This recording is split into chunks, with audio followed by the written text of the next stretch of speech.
యెహోవా, మేము నీ కొరకు కనిపెట్టుచున్నాము, నీ కృప మా మీద నుండునుగాక.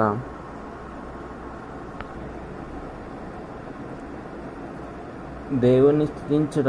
ఈ కీర్తనలో దేవుని యొక్క స్తుతిని గూర్చిన ఆరాధన చేస్తున్నారు. దీంట్లో మనం చూసినట్లయితే ఆరాధన ఎవరు ప్రభువుని ఆరాధించాలి? నీతిమంతులారా యెహోవాను బట్టి ఆనందగానము చేయుడి. నీతిమంతులు యెహోవాను బట్టి ఆనందగానము చేయాల.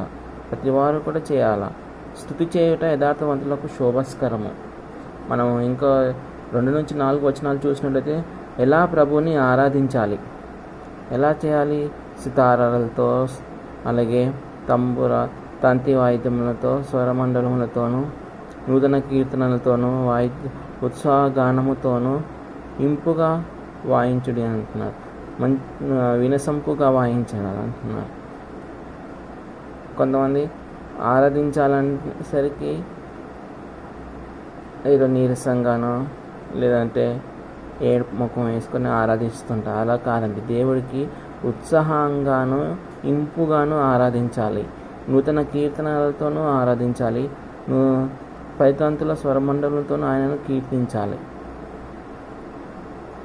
మనం ఎందుకు ఆరాధించాలి అంటే, ఎందుకు ప్రభువును ఆరాధించాలి అనేది 5-19 వచనాలు తెలియజేస్తుంది. ఎందుకంటే ఆయన చేయునదంతయు నమ్మకమైనది, యెహోవా వాక్యము యథార్థమైనది. ఆయన వాక్యము యథార్థమైనది, ఆయన చేయునదంతయు నమ్మకమైనది.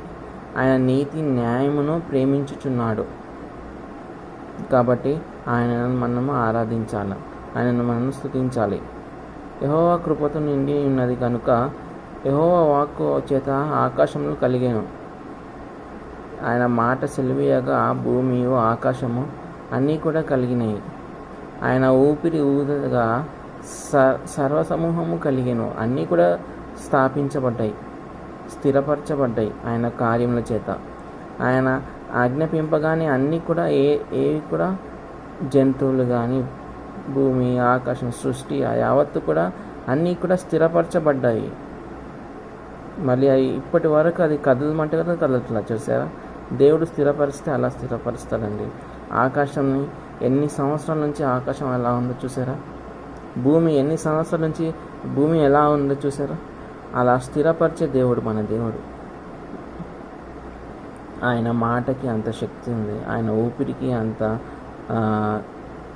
బలమైనది, శక్తి గలది.